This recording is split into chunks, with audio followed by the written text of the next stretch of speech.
नमस्कार दोस्तांनो, आज आपण राजकारण आणि कायदा लोकशाहीचे दोन आधारस्तंभ या विषयावर आपलं आजचं लेक्चर असणार आहे. आपण रोज बातम्यांमध्ये ऐकतो राजकारण, कायदा, कोर्ट, सरकार, नेते, निर्णय. कधी प्रश्न पडतो का, राजकारण नेमकं काय असतं, कायदा कशासाठी आहे आणि दोघांमध्ये संघर्ष का होतो?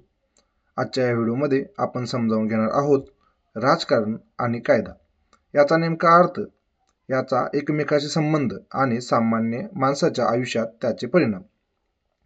राजकारण म्हणजे फक्त निवडणूक, भाषण किंवा सत्तेची लढाई नाही.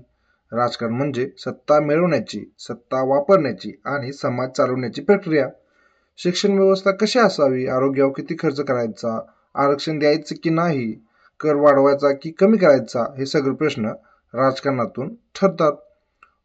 लोक आपले प्रतिनिधी निवडतात, म्हणजे आमदार, खासदार, मंत्री, आणि त्यांच्याकडून निर्णय अपेक्षित ठेवतात. आता कायदा म्हणजे काय? राजकारण निर्णय घेते, पण समाजाला नियमांची गरज असते. कायदा म्हणजे समाजात सुव्यवस्था ठेवण्यासाठी बनवलेले नियम. भारतामध्ये संविधान हा सर्वोच्च कायदा आहे. संविधान सांगतं नागरिकाचे मूलभूत हक्क कोणते, कर्तव्य कोणती आणि सरकारच्या मर्यादा काय. कोणतेही नागरिक, तो सामान्य असो किंवा पंतप्रधान, कायद्याच्या वर नाही. राजकारणातून कायदे कसे बनवतात? आता महत्त्वाचा प्रश्न, कायदे बनवतात कसे? निवडून आलेले लोकप्रतिनिधी संसद, विधानसभेत कायदे तयार करतात.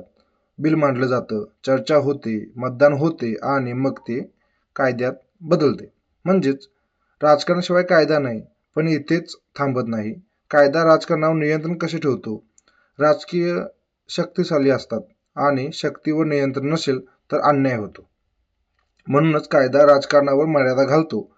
न्यायालय, निवडणूक आयोग, संविधान संस्था या सगळ्या राजकीय संस्था बांधून ठेवतात.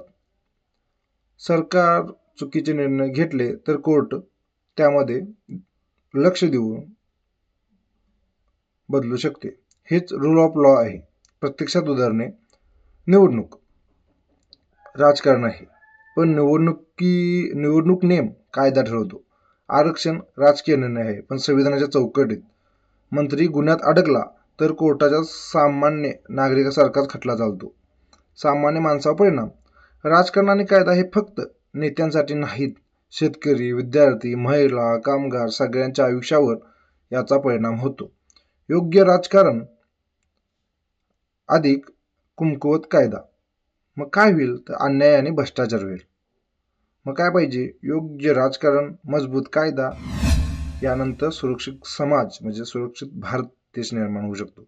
म्हणून लक्षात ठेवा, राजकारण निर्णय घेतो, कायदा न्याय देतो. दोन्ही मजबूत असतील तर लोकशाही जिवंत राहते. व्हिडिओ